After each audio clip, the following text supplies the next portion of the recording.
Welcome everyone. We usually do Q&As on these lives. Just give a second for people to come in. Yeah, so we usually do Q&As on this live.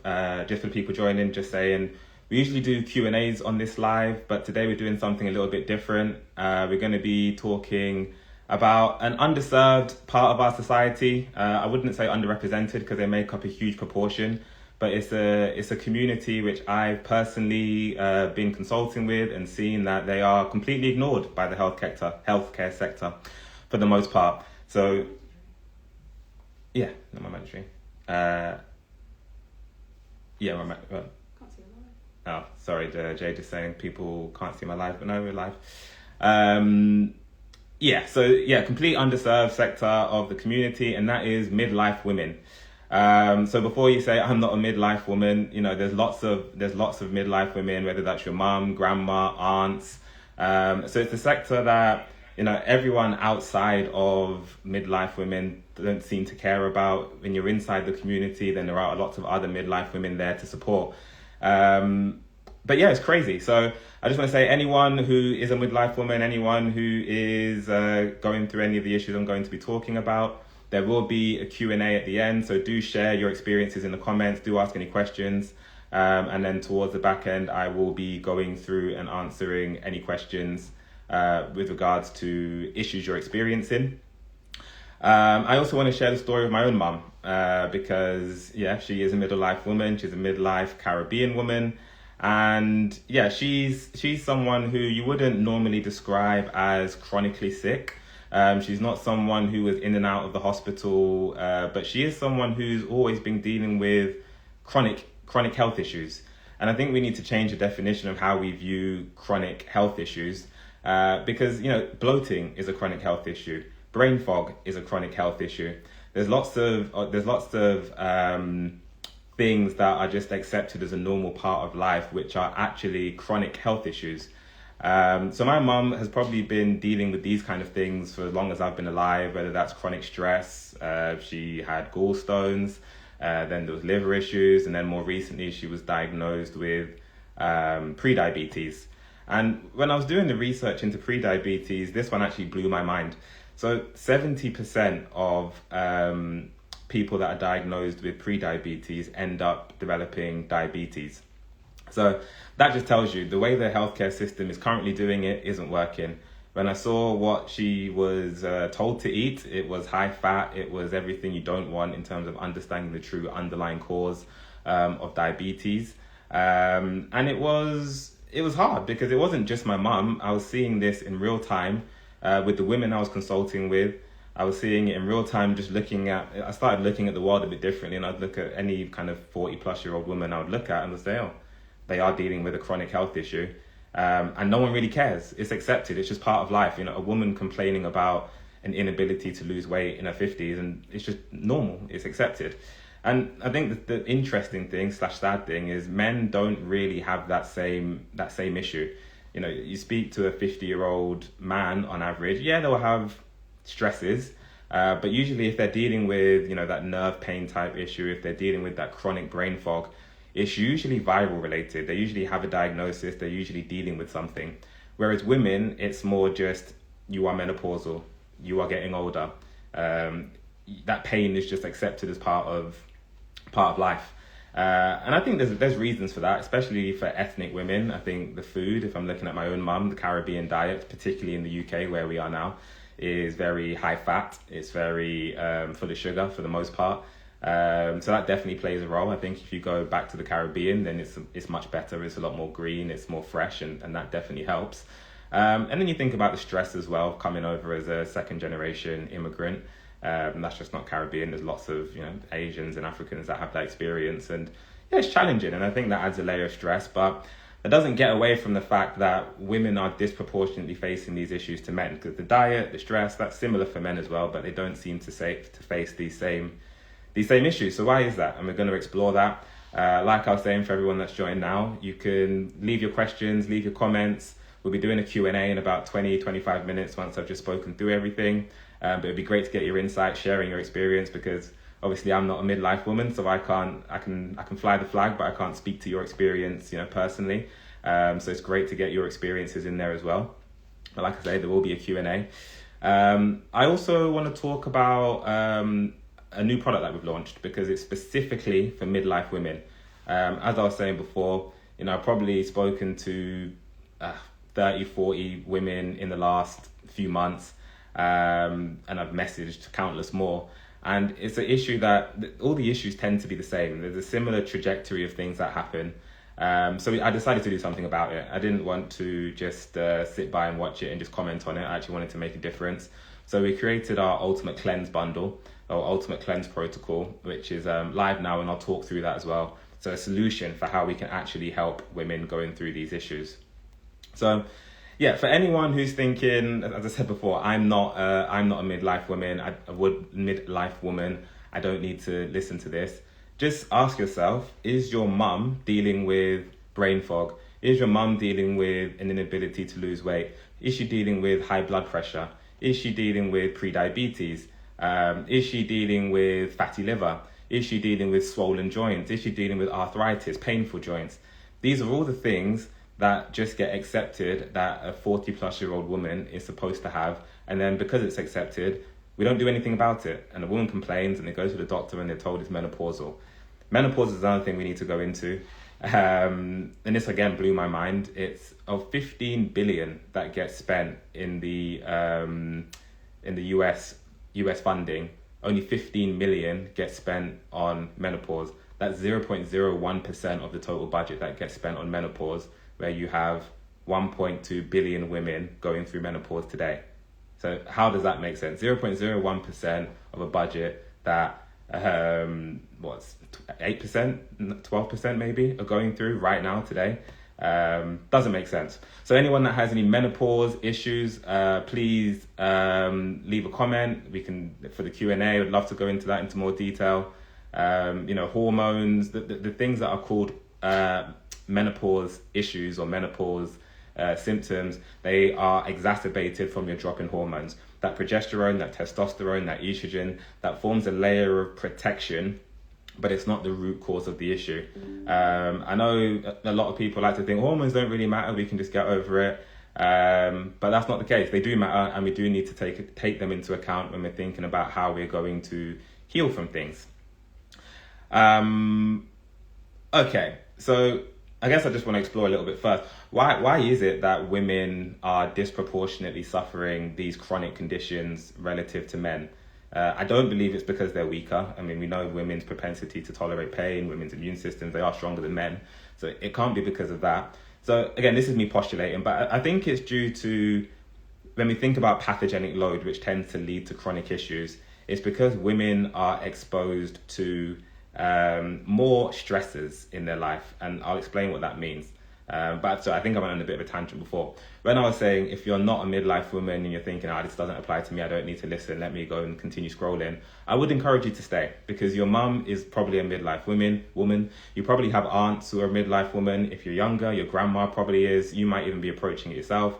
You might have a partner who's approaching that midlife health. And whether you are aware of it or not, whether you try to ignore it, it will affect you. I guarantee you at some point it will affect you, even if it's your daughter one day. So it's useful to have this knowledge in mind when moving through. Okay, so what are the issues? So the stresses. So when we think about what do women face that's different to men? Well, okay, they have their monthly cycle, so their period. Yep, that's one thing. They have pregnancy, that's another thing. They have different hormones, but I don't think that's the main driver. And they also have menopause. That's the other key difference. What all these three things have in common is they distract the immune system. That's what they all do. Every month when you go through your cycle, your immune system is distracted because it's thinking, I need to prepare for a potential baby. Your immune levels drop, and that's an opportunity for viruses to move to their next stage. Let's go a little bit deeper. Well, actually, before we do that, that's what the monthly cycle does. Then you think, okay, what about pregnancy? Again, pregnancy is a 9-month period where you have a weakened immune system because your sole focus is to care for something else, care for another being. So your immune system drops. Another opportunity is for a virus to move into its next phase. Okay, we think about menopause. So not necessarily a short-term thing, but menopause, your progesterone drops. that means you're less resistant to stress. Your estrogen drops, that's your immunomodulator hormone that's dropping, and your testosterone drops. So your ability to exercise, your ability to lose fat, all of that drops. So again, it's another opportunity that viruses have to move to their next stage. So ingrained into a woman's life are opportunities for viruses to move into their next stage of attack. So to understand what that truly means, let's take a step back and talk about how viruses move through the system, and bacteria as well. So there's this misnomer that viruses, or there's some incurable viruses, say herpes is an incurable virus. The reality is most viruses are incurable. You can knock them down, you might have antibiotics, your autoimmune system might be able to deal with it, but you're still going to have some trace level of that virus or bacteria in your digestive tract, in your liver for the most part. Even strep, which is a bacteria, not a virus. When you get strep throat, usually as a child, everyone will get it for the most part. Think about shingles, chickenpox, again, everyone gets that. You get over it and you think the virus is gone. It's not. So it usually, if it's Epstein-Barr, if it's shingles, it will go to the liver and it can lie dormant in the liver for decades. If you're thinking about strep, you'll get strep throat and it slowly just moves down the digestive tract. As it moves through to the duodenum, you might end up developing bloating and acid reflux. As it moves further through the small intestine, you might develop things like Crohn's. When it moves further through to the large intestine, then you might get IBS. If it's the shingles virus doing the same thing, you might get ulcerative colitis. So all of these different viruses, they have their dormant periods and then they will choose their chance to attack and then they will move to the next phase. Let's look at Epstein-Barr, which is the cause of, say, rheumatoid arthritis. It's the cause of eczema. It's the cause of vitiligo, countless other diseases, anxiety, depression. So you've got Epstein-Barr virus. First thing, you ingest it, your immune system, it'll be in the blood, then your immune system will knock it down, sending it hiding into the liver. Then the Epstein-Barr virus will typically move into the thyroid. Then from the thyroid, that's when you'll start to get things like Hashimoto's. That's where you might get goiters. That's where you might get hypothyroidism, hyperthyroidism. Then the next phase of attack will typically move to the brain. That's when you'll start to get a sudden decline in brain fog. Usually for a woman at around age 40 to 50, you'll start to really feel that decline in mental function, where are my keys, those kind of things, and it'll get blamed on brain fog. No, it's usually Epstein-Barr virus moving to that stage 3, and that's when it goes into the brain and starts secreting those viral neurotoxins. And then finally in phase 4, it will move from the brain to the nervous system. So it moves into the nervous system to try and slow you down. It doesn't want you oxygenating your body because it knows oxygen is your best antiviral. So when it moves into your nervous system, that's when you start to get things like rheumatoid arthritis. That's where you get lupus. That's where you get fibromyalgia. That's where you get ME. All of these conditions, different names, but it's the same thing. It's the Epstein-Barr virus moving into stage 4. So these viruses are clever. They're not going to move into... Sorry, just before I get into that, we've also got Jade in the comments. She will be helping any questions that you have. Anyone who's looking to ask about any products, just, yeah. If you see Jade in there, that's what she's here to help. Where was I? So, yeah, what viruses and bacteria... Bacteria doesn't move in that phased process. It will typically just move down the digestive tract if we're talking about strep. But viruses are a bit more clever and they will move from system to system. And they're not stupid. So they wait for an opportunity to attack. In fact, they're so clever, they even mislabel your own immune system, They're so clever, they will mislabel your autoimmune cells. And that's where you get autoimmune diseases. They will mislabel your autoimmune cells so that your immune system attacks it, thinking it's attacking its own body. In actuality, it's attacking its own body because they've been mislabeled, and it's also going after the negative viruses. But that's where autoimmune diseases come from. So it's not how we understand it. But these viruses, if it's camping out in the liver, it's building its numbers, it's ready for a war. It's waiting for an opportunity to attack. And that opportunity might be a period. That opportunity might be pregnancy, and often is. And it's clever. It will move from the liver to the thyroid when you're pregnant. And you might even be asymptomatic. You might not even notice because your adrenal glands are very good at secreting hormones to replace your thyroid hormones. So you could have that stage 2 Epstein-Barr infection when it's been in your liver, it's not doing too much. then it moves into your thyroid. It's starting to eat away at that thyroid tissue, but your adrenal glands are compensating. Lo and behold, you've had this 5 year, 6 year, 7 year, 10 year thyroid Epstein-Barr infection, and you don't even know about it. Then when it moves to the brain and you start to get the brain fog, then it's like, oh, there's something wrong with me, but it's been 15 years in the making. So women are disproportionately exposed to these type of events, but that doesn't mean there's nothing we can do about it. That doesn't mean you can't counteract and keep your immune defenses higher. So that's just one thing to say. So hopefully that's registered. So with that in mind, we need to understand, no matter what chronic issue we are talking about, just for everyone that's joining new, we're talking about chronic issues for midlife women. It's a completely underrepresented sector in the healthcare industry. And before you jump off thinking I'm not a midlife woman, your mum is a midlife woman, most likely. Your aunts are, your grandma might be, your kids might be, or your partner might be. So this is definitely information you should be listening to. Yes. So when we understand that most of these chronic conditions have a viral cause, then we can start to identify what is the specific viral cause, and then we can start to build protocols around it. So if we're tracing the symptoms and we see, symptoms have gone from maybe digestion issues, fatigue, sign of weak bile, something like that, and then it's gone to, maybe my metabolism's messed up, I'm getting hot flashes, my weight's fluctuating, then I started getting massive headaches and brain fog, and now I've got nerve pain. That's pretty much Epstein-Barr. You can have a co-infection of viruses, but that's pretty much what that would be. If it's, I've got a weakened immune system, I've got low iron, I had strep throat when I was a kid, I had acne when I was a teen, and now I've got constipation issues, or sometimes it's runny, sometimes I'm constipated, usually streptococcus. If it's, I'm asymptomatic, maybe I had a rash, maybe I didn't, but now I've got sciatica, nearly always shingles virus, because shingles always attacks those frayed nerve cells in the sacral nerves. If it's cold sores, we know that's herpes. If it's genital warts, if it's genital, then we know that's HSV too.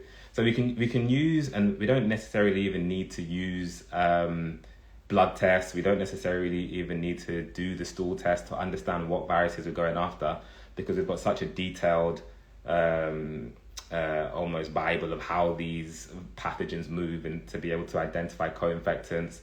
If we're looking at Candida, that usually moves with the herpes virus, and then Candida is never the cause, so we know we can pretty much ignore that in terms of going after the underlying issue. If we're dealing with mold, again, that's not the cause, it's an exacerbator. So by understanding all these issues, we can then start to identify what we need to do. I've just seen a comment there asking about high blood pressure. Again, we know that's usually a liver issue accompanied by a magnesium deficiency. Mineral deficiencies aren't always just because you're not eating enough. It's because your body is leaching it from you as well. So there's lots of different things to understand. And I'd say that's where the consultation is really useful. So for anyone who's got mystery symptoms, you can book a consultation with me. We can go through. We can do it all online for the reasons I've just said. We can map out what your underlying symptoms are most likely to be, and we can put a healing plan in place. But that's a bit of an aside. For any questions on that, Jade, you can ask Jade in the comments, and Jade can help you get set up with that. But let's talk about this ultimate cleanse protocol. So this was something in the works for about 2 to 3 months. I'd built it out from speaking to women, understanding their issues. Just to explain what those issues tend to be, it's usually high blood pressure. We almost always see high blood pressure. It's usually concerns around pre-diabetes. And if it's not pre-diabetes, it's close to it. Usually, you're getting your A1C levels checked and they're coming back saying, wear off the sugar, thank you. We're usually seeing anxiety. We're usually seeing brain fog. We're usually seeing chronic stress bubble over. We actually typically see that you're becoming a carer, and that could be for an aging parent. It could be for a child. It could be for a partner. But at that stage of life, 40 to 60, you tend to, that life event tends to happen as well, which becomes a chronic stress trigger. We tend to see gut issues. Constipation is a common issue. We tend to see evidence of a weakened liver, so bloating becomes a common issue. One of the main ones, fatigue, nerve pain is a very common issue. So these are all the things, and there are more, but these are all the things, and it's uncanny when someone books a consultation and it's tick, tick, tick, tick, tick, and it's like, hey, this is what you need to do, bang, bang, bang. And, you know, when people come to me with 5, 6, 7 different diagnoses, and they expecting me to, they've probably been to specialists, 6 different specialists for the 6 different diagnoses, and they've been told to do this, do that, and it all conflicts with each other. And then they usually come to me, and then it's like, they're usually like, oh, wow, it's that simple. Wow, that just makes sense. And it's because we look at it differently. When you look at the pathogens rather than the diagnosis, then you can really understand what's going on and start to stimulate that deeper healing. So that's kind of all the thinking and the brain work that went into putting this protocol together. I guess just to caveat this protocol is not the be all and end all of your healing. It's the best place to start. I just want to position it that way so you understand. I'm not saying these 4 herbs will cure, you know, all of the conditions I just said. They will help, but the most important part of the bundle is the consultation, because that helps you understand what you actually need to do and what you're actually going after. You know, the amount of times I hear people, they're on the complete opposite diet of what they need to be eating because that's what some YouTube guru has told them. And it's not specific to their pathogenic load. And that, you need to be eating for your pathogenic load. I can't express that point enough. So when people are trying to deal with diabetes on a keto diet, my mum included, I had to tell her, don't do that. And within weeks, literally weeks, the nerve pain went away, the sciatic pain went away, she felt more energy, and she was enjoying the food. I'm not saying you have to starve yourself, because we tell you to eat, well, I tell you to eat, I say we, I tell you to eat healing foods, and as much as you want of it, because they are healing foods. So that's important to understand. So this protocol is the start point of your healing. It's the consultation is the glue of the healing, and then it's an ongoing process. The healing journey is lifelong. I'm on a healing journey. It's not about what pill can I take to get over the issue, and then next week I'm back to doing what I was doing before. That's not what it's about. It's about building a lifestyle that sustains you into older age. So, cool. Without further ado, let's get into it. So the first thing I want to talk about in terms of this bundle, there's 4 different products in this bundle alongside the consultation. So thank you, Meeks Physiques. It's a lifestyle, 100% correct. The first thing I want to talk about is a herb I'm really excited to have been able to bring into stock, because I've been wanting to get it in for probably over a year now, and I've just been looking for the right supplier. And the reason I wanted to get it in is because it's not the herb that's going to be spoken about on all the Instagram videos. It's not the herb that's on all the YouTube clips. It's not the most popular herb. When you Google menopause issues, you won't find this herb, generally speaking. And the reason is because it's a Chinese herb. So you haven't got the Western funded studies that says this herb is good for XYZ. So people overlook it. But when I say this herb is uniquely positioned to help with a lot of the issues that I've spoken about, please believe it. It's Donkey roots. So this is a Chinese herb, Donkey roots. So this is the raw herb as well. I really wanted to get it raw as well, not as a kind of powdered where you're not quite sure what's in it. So this Donkey root is from China, and it's rich in B12, so it gives you that nerve support. It is I should start with this. It's the premier hormone regulator.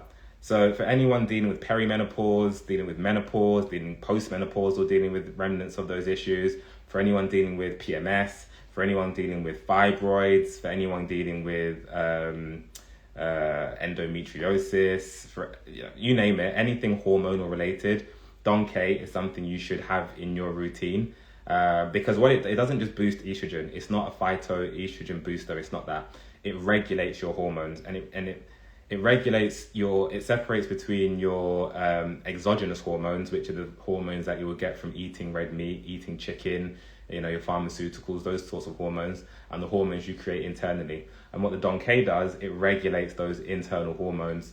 So some of those secondary issues like fibroids, which is an underlying viral issue exacerbated from the exogenous hormones, the Donkey will help remove those exogenous hormones.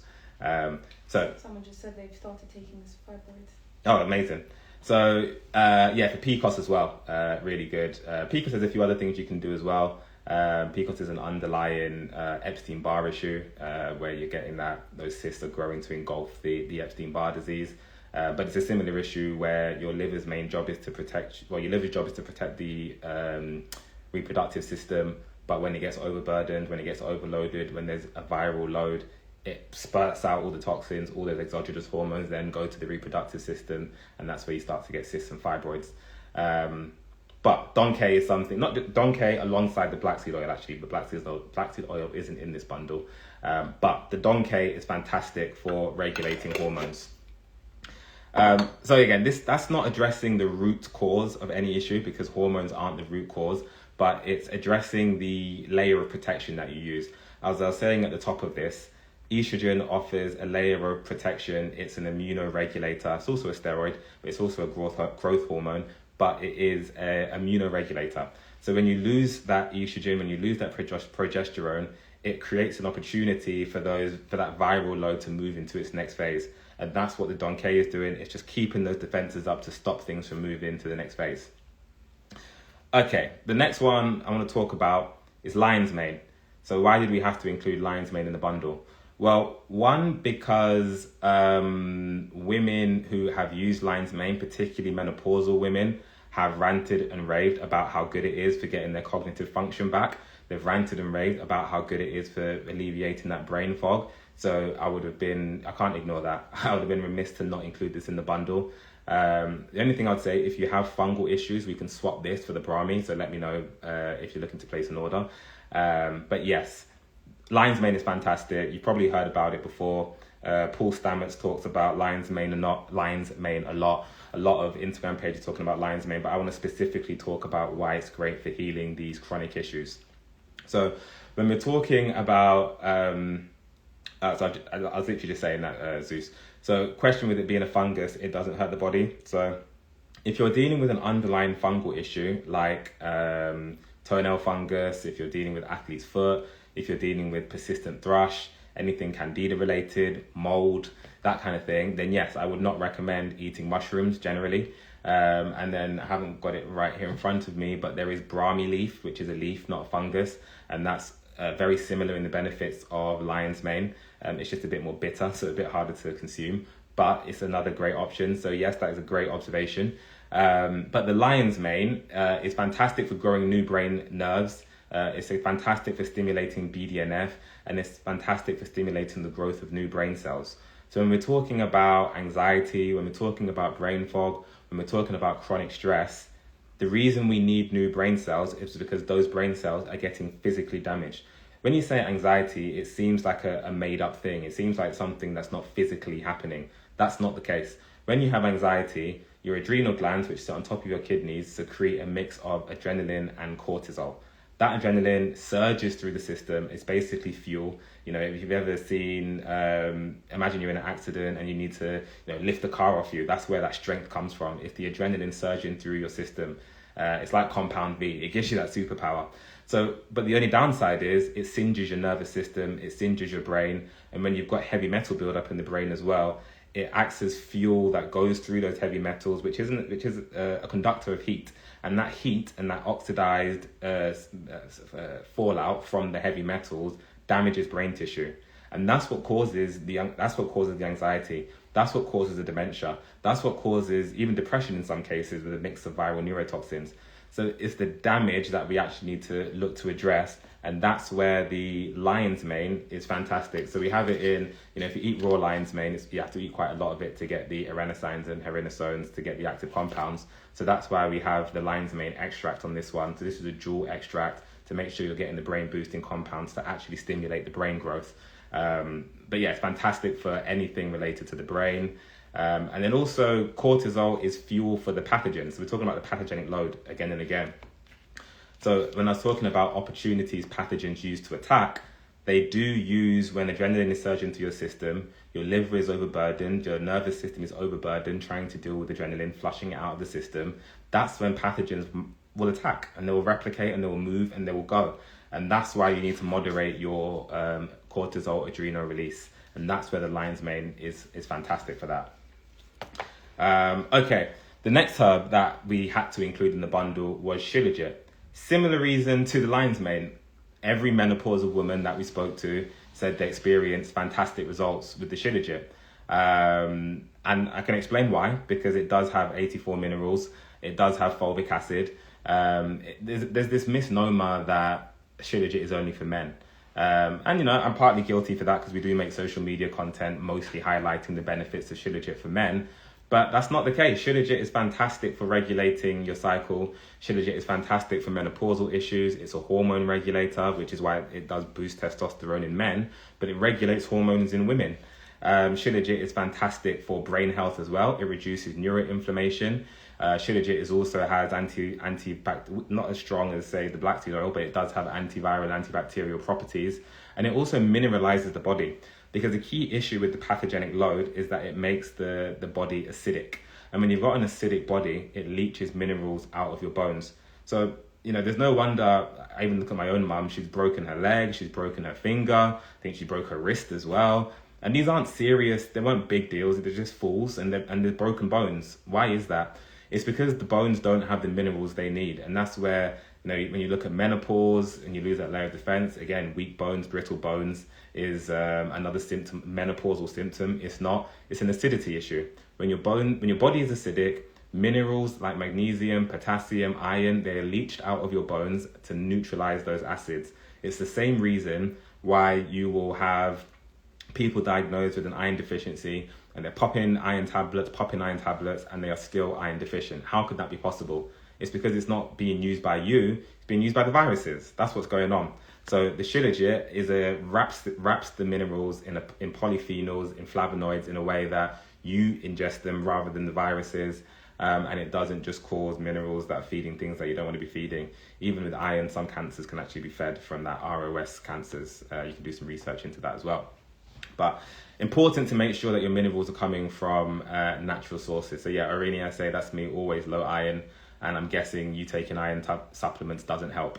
And that's because iron is not the issue. You eating a steak, which is rich in iron and has more iron than any iron supplement, will not help. Why is that? Because steak feeds the viruses. We need to get away from these high level fad terms of, mineral deficiencies. We need to get away from all of these simple, just take some Floradix. Not the case. We need to dig deeper and understand deep rooted healing. When you're older, it's hard to heal old bones because you don't have, one, you've usually got more acidity in your body built up. The viral load is typically higher. You don't have the testosterone, which helps you build the stronger bones as well. So there's lots of different factors, but it's not impossible. And you'll be surprised most people, even myself, when I first got into the herbs, I would look at something like Shilajit and it would say, take a pea-size amount. And I would think, well, what is a pea-size amount going to do? And it's because we've been conditioned into only seeing macronutrients. We only really see, you think about if I eat a big piece of chicken to get my 40 grams of protein. When we're talking about the trace minerals in Shilajit, when we're talking about magnesium, when we're talking about potassium, selenium, all of these trace minerals, we're talking about nanograms. We're not talking about 40 grams of this. So all you need is the nanograms. And if you're deficient, you will feel it. So that's why a pea-size amount of something like Shilajit can make a massive difference, because it doesn't need to be much. I'm looking into formulating a vitamin D supplement because it's dark here in the UK. And when I was looking at how much vitamin D is actually in it, I think it was, I might get my zeros off, but it was 0.0006 grams is your daily dose of vitamin D in terms of a drop of oil. So when we're talking about how much of this stuff do you need to feel the results, it's not a lot at all. These are hormones. These are microscopic, Yes, okay. Then the fourth ingredient in the Ultimate Cleanse bundle is butterfly blue tea. So this is, in fact, I shouldn't have given it away straight away. But this is an absolutely beautiful herb. It's probably my favorite herb. It contains 13,000 times as many antioxidants as lemons, which is what most people would consider, straight vitamin C. It is fantastic for your blood pressure. It is fantastic for your eye health. I mean, how many of you have aging parents or aunts that are dealing with glaucomas or cataracts, things like that, hearing loss, all these kind of things? All of these things are caused from auditory and optical nerve inflammation and damage. The butterfly blue tea is fantastic because it's rich in antioxidants in combating that inflammation. When we're talking about free radicals, the butterfly blue tea is fantastic because those antioxidants go straight after the free radicals. They borrow them their electrons, and that means they don't have to turn into cancerous cells, which is what nobody wants. So the butterfly blue tea is a fantastic way to bind everything together. It makes it taste great, which is important because we like to ignore the taste of things. But if you don't like the taste and you don't consume it, you're not getting the healing. So the taste is important. But yeah, the butterfly blue tea is from Nepal. We work with a local family farm. It's a fantastic farm. But it's beautiful in its color. It changes color when you add a little bit of lemon as well. I'll probably do a live and show it as well. But that really shows its neutralizing power, because that citric acid, when it goes in and it turns the color, it happens instantly. And that alkalizing effect that it has inside your body happens instantly. As soon as it goes through those tissues, as soon as it comes into contact with free radicals, the butterfly blue tea is absolutely fantastic for that. And that's why we decided to include it in the bundle. So the final part of the bundle, and probably the most important part of the bundle, and this is an optional extra, so not everyone has to do it. You can just go straight in with the herbs and start seeing results. But the best thing, the most important part, I say, in this Ultimate Cleanse bundle, because this is specifically targeted for people dealing with chronic issues, is that consultation. Because that is how you understand what you're going after. That's how we can build a dietary routine to understand whether we're going after the Epstein-Barr, whether it's HHV7, HHV6, whether it's shingles, whether it is streptococcus, whether it's E. coli. They all have slight different variations of how you want to go about them, whether you're dealing with a kidney issue at the same time, whether it's just the liver, whether it's just the brain. How can you optimize your protocol so you're not taking 10 different herbs, because that can be quite burdensome on the liver as well. So to do it in the right way, the consultation is essential, I always say. But we do have the option if you do just want to go in straight with the herbs and get it that way. So yes, thank you. That bundle just launched in a couple of weeks ago. So it's fresh on the website. We do have slots available in August. We do only do one consultation a day as well. But you can get that now, available on the website. Link is in the bio. If you've got any questions about that, Jade is in the chat. We're probably going to do 15 minutes of Q&A now. So if anyone's got any questions, get them in the chat. And I will be doing 15 minutes of Q&A to go after those chronic health issues. I've just seen someone ask, Jay's got some Q&A. While she's getting that ready, I'll just quickly answer lupus. So I was actually speaking about lupus earlier in this live. And yeah, lupus is a stage 4 Epstein-Barr infection. So again, well, I suppose this one doesn't get blamed on menopause so much, but it is something that builds up chronically over time. And when you get that nerve pain and you get the rashes, it's stage 4 Epstein-Barr.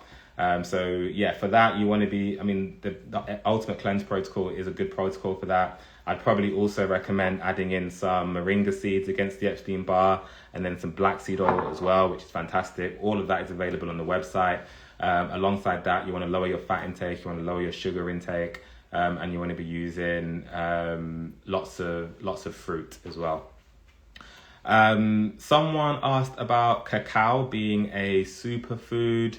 Superfood is quite an umbrella term. I think it depends what you're looking at it for. If you're looking at it for a nootropic, which is typically what it's used for, then I would say there's more potent nootropics. I would look at things like brahmi leaf. I would look at lion's mane. I would look at ginkgo biloba.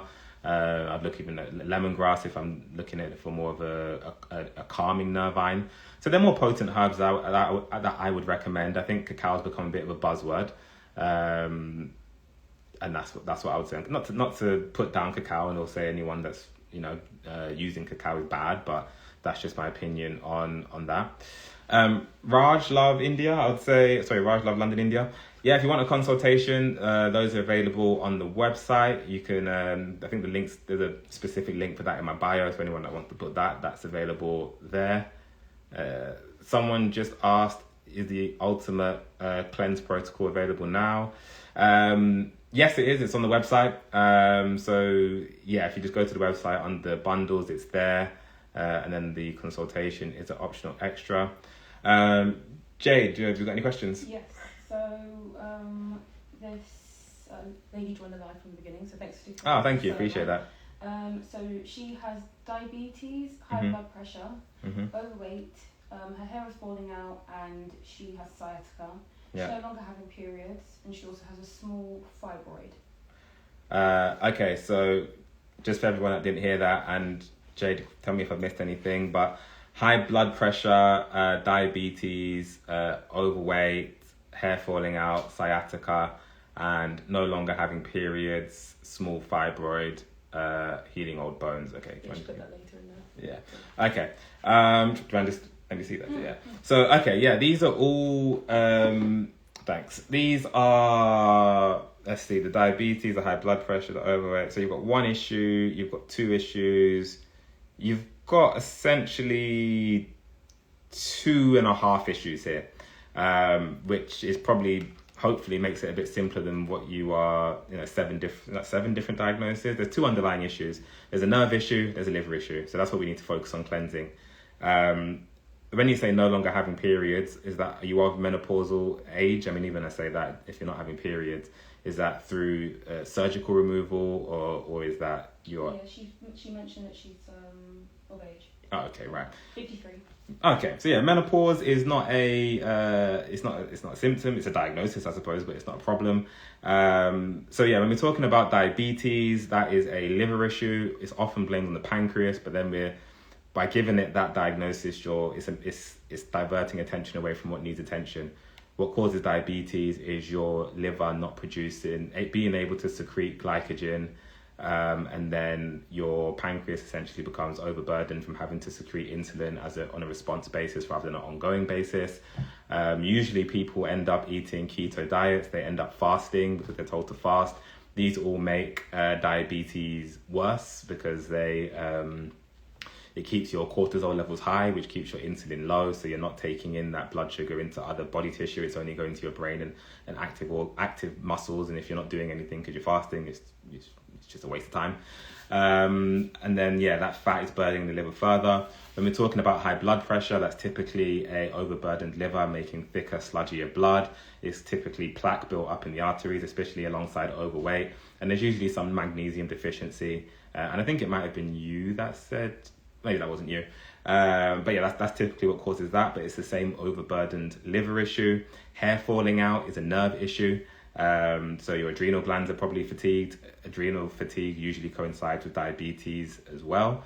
And then we're usually no longer having periods. That's not an issue. Sciatica, as I said earlier, that's always the shingles virus. So that's a separate pathogen that we're dealing with, and that's probably burdening the liver as well. So that hair falling out is probably coinciding with the sciatica, because that sciatica is fraying your sciatic nerve, your sacral nerves. And then your adrenals are having to protect that nervous system. The cortisol is frying it. And then the small fibroid, as I alluded to before, that is your liver having to be overburdened and secreting all the exogenous hormones you're probably eating. Not like your own fault. It's in most things, but all those exogenous hormones are being flooded out by the liver. It's going into your reproductive system. It's fueling fibroid growth alongside the underlying shingles and Epstein-Barr infection, which are both herpetic viruses.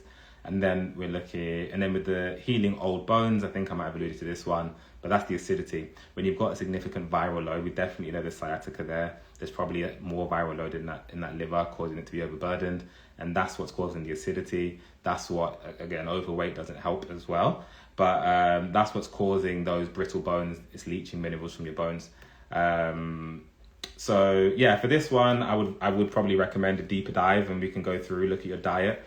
Make improvements there, because when you've got these many conditions coincided, diet is the best place to start. Should also ask about parasites. Parasites aren't your issue, I don't think. If you have parasites, you know about it. You've got pathogens in the liver, most likely. But we can go in more detail in a consultation if you want to book that. I'll just give you a quick whistle-stop tour for those things that would help. In terms of unburdening the liver, milk thistle is probably the most important thing you can get. Can you actually tie that in, because someone's asked about how you use milk thistle to help detox with the liver.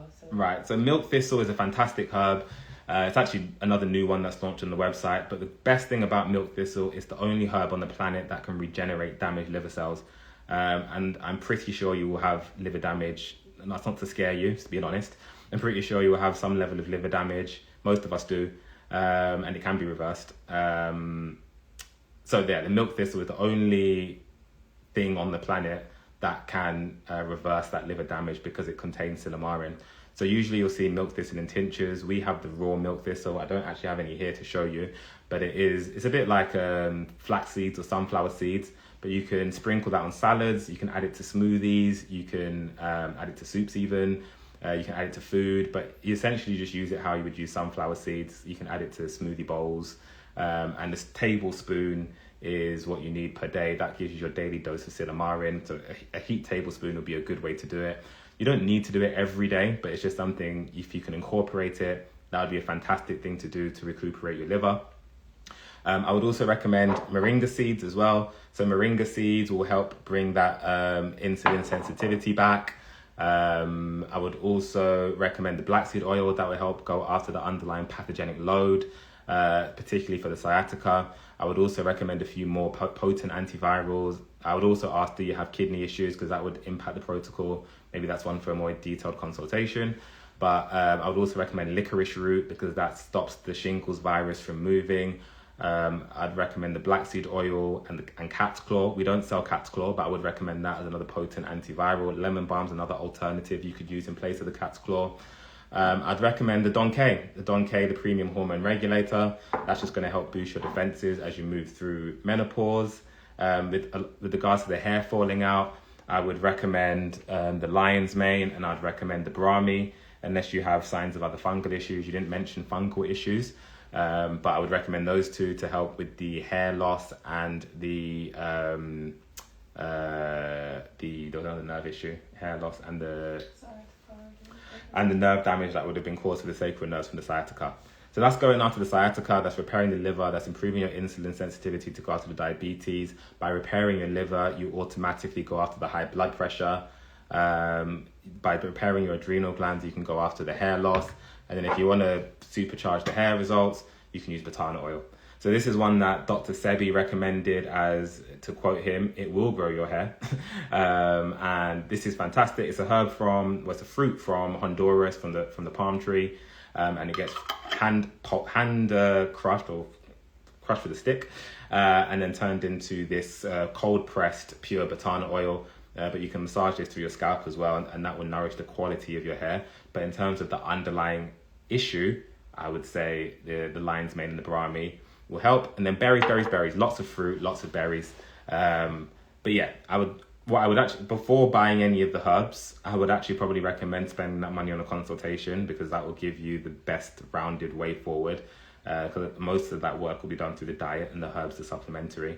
There are some consultation packages that include herbs as well, so that's probably what I'd recommend most for you. But if not, you also had some free advice today, so hopefully that's helpful. IBS. IBS is caused by streptococcus for the most part. Can be Epstein-Barr as well, but it's usually streptococcus and Epstein-Barr that sits in the small intestine. Could be the large intestine as well. But essentially it hides in the fat that you will get from weak bile. When you have weak bile, fat ends up lining your intestines. When you've got weak hydrochloric acid, the pathogens get through, they end up sitting in your intestinal tract. And then they end up just eating on things that as you go, eating on the food you eat as it goes through, and then secretes its own bacterial load. That's when you can start to get things like SIBO, but that's IBS. Okay, so what do we want to do? You can put all the fancy names on it, but what we actually want to do is strengthen the bile and strengthen your hydrochloric acid. That's the main things we want to be worrying about. So you can use things like the sea moss, which I don't have my herbs with me today. But we do have sea moss, which... And you can move your head and point. Oh, right. Yeah, the sea moss is in that jar there. Yeah. But the sea moss is fantastic for... it's antibacterial, so it helps knock down strep and E. coli in the gut. It's a binder, so it binds to all the nasties and toxins that are in your intestinal tract. It helps collate the heavy metals out of your intestinal tract. So those heavy metals that are feeding bacteria, feeding viruses, notice everything's coming back to viruses and bacteria. That is, you'll notice like whenever anyone asks a question, I'll never say, oh, that's hormones. That's genetics, because it's not. But yes, that sea moss sweeps through, takes the heavy metals out of your digestive tract as well, so really good for that. And then, we're talking about IBS. And then, yeah, black seed oil is good for going after the bacterial and viral load.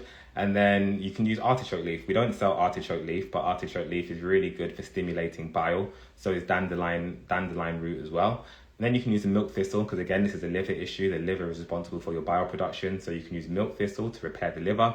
And then you can use lemon water to repair the stomach glands as well. So you're looking at the whole digestive tract for your IBS.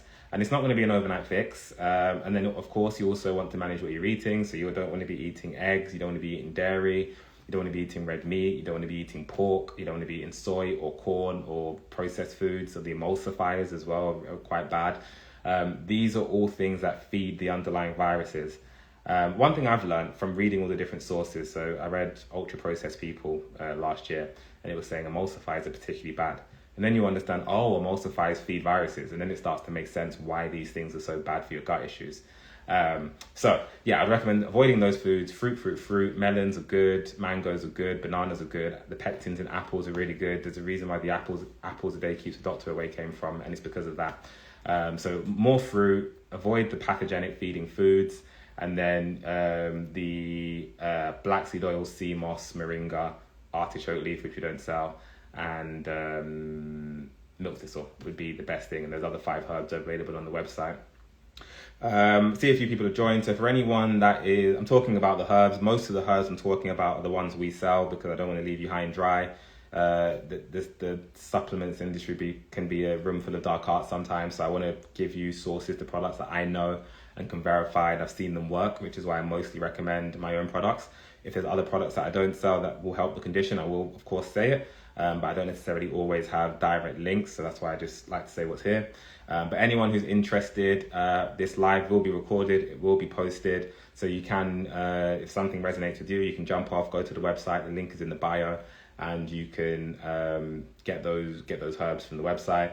Jade is also in the chat, so if you've got any questions about what's for you, then Jade is there as well. And then just to take it back, we was talking about the Ultimate Cleanse Protocol today, specifically for midlife women. So we're really focusing on midlife women issues today. So that bundle, if you are a midlife woman, or if you're not, if you know someone, it's a great gift as well. You can get that for them and then make sure to get that consultation as well.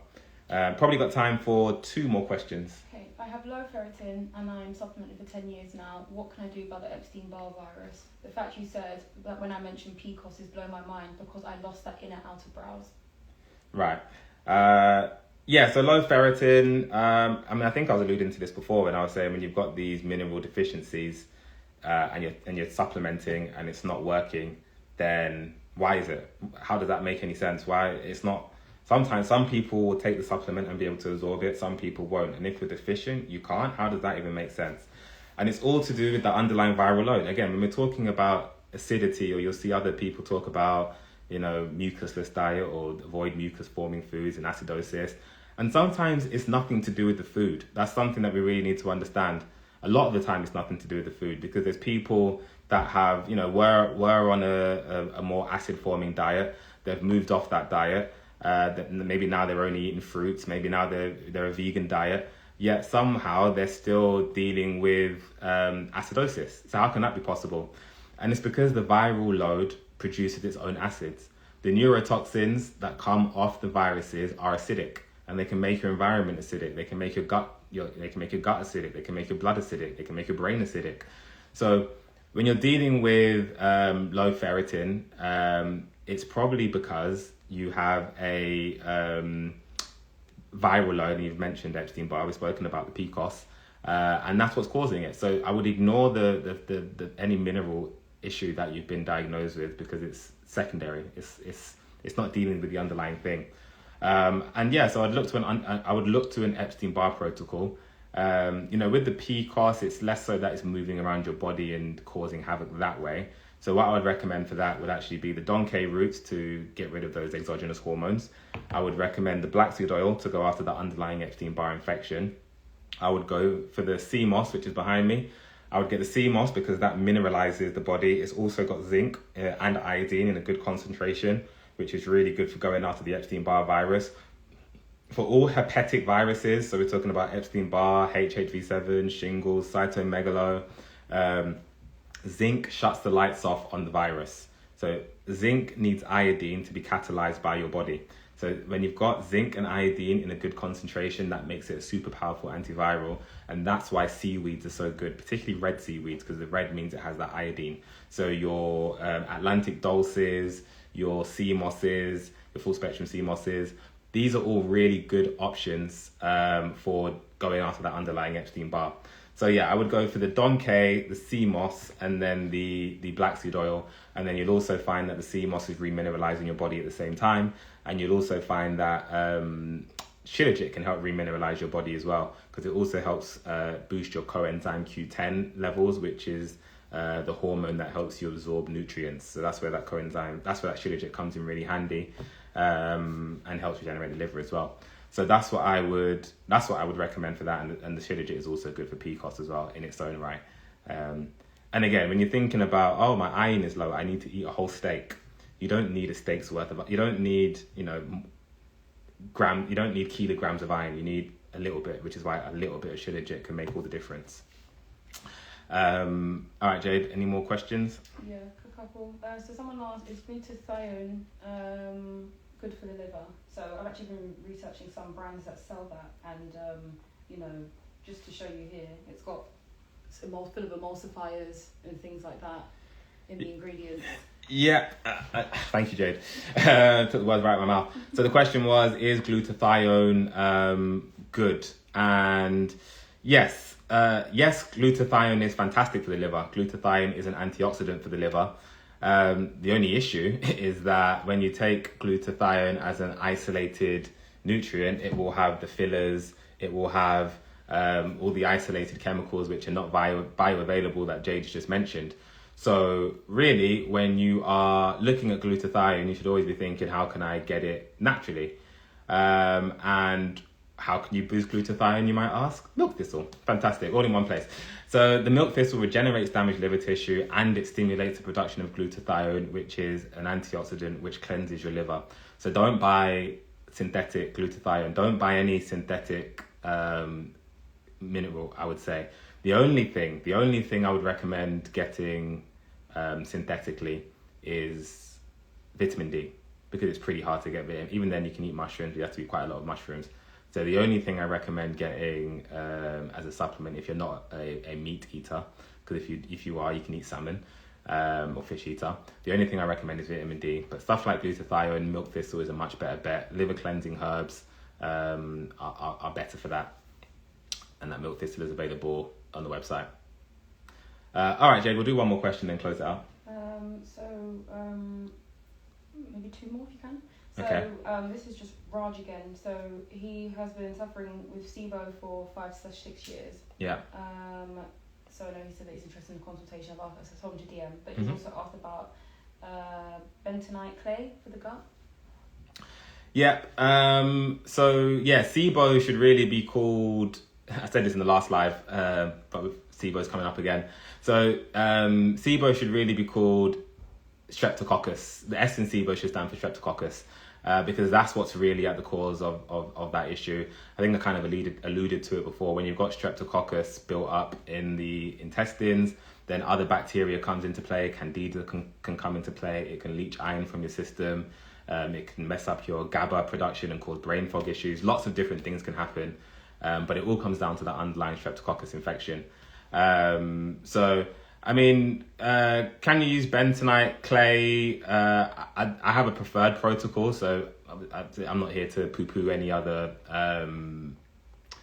things that have benefits, so to speak, but there's a Streptococcus protocol that I've used that works. So I would look to that in the first instance. I mean, I wouldn't say bentonite clay is more of a mold thing, I would say. That's typically where I've seen it used for. I don't have a strong view either way on it. I think it's pretty good for mold. For strep, I prefer to use black seed oil because it's more potent. I prefer to use things like cat's claw, which we don't sell, but cat's claw is very helpful. I would prefer to use the sea moss because that zinc is helpful. And again, through diet, you can use fruit. So the pectin in apples is very effective. The mangoes are very effective. Celery juice is particularly effective. A morning of celery juice getting rid of the Streptococcus food as well. So using things like cilantro, barley grass powder, which we don't sell, Atlantic dulse, which we don't sell. Those kind of things can all help reduce the heavy metal buildup, which is feeding the Streptococcus as well. So it's not going to be a one product is going to fix 6 years of SIBO. That's not what it is. So I don't think bentonite clay is making the situation any worse. But I would incorporate the sea moss. I would incorporate the black seed oil.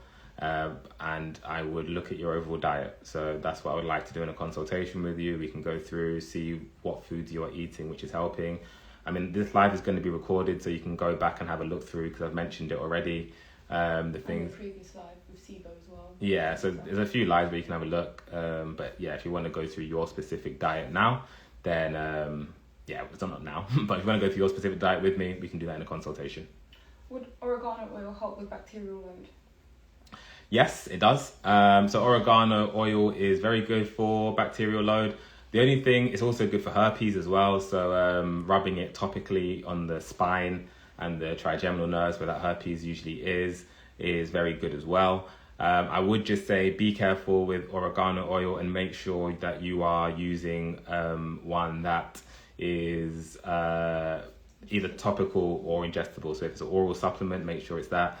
My mum had the unfortunate experience of ingesting some topical oregano oil, and it was a few drops and she was out for the day. So yeah, just make sure that you are make sure that you are getting the right one. But fantastic for bacterial, fantastic for herpes, fantastic for viruses, is what I would say on that one. We can do one more if there is one. No? Cool. Okay. So what I would say is anyone who has any more questions, you can always DM us. Anyone who is interested in purchasing any of the products I've spoken about today, you can send us a DM. The link is in the bio of the Instagram page, so you can just go directly there and purchase. There's also a chat function on the website where you can speak to either me or Jade, and we'll be able to help you with your order a bit further. And then there is, we're trying to make these lives a bit more regularly. I think I enjoyed talking about specific topic and issue today, so we're probably going to run it like that for the next few, but looking to do every Tuesday and Thursday. So yeah, feedback's appreciated in terms of what you want to hear, what you want me to talk about, what's a convenient time, all those kind of things. But yeah, no, thank you for everyone who's joined. Thank you for everyone who's been here since the start. I really hope it was useful. I really do want to share knowledge and share light on the experiences that midlife women are going through, because it really is like the only people that care about midlife women are midlife women, and especially going through that experience with my mum, especially seeing it with my aunts. It's something I think needs to change. It's something I don't think is right, and we shouldn't be normalizing issues for literally 20-30% of the population. So yes, thank you everyone, and if anyone has any questions, please do DM me. Hope that was helpful.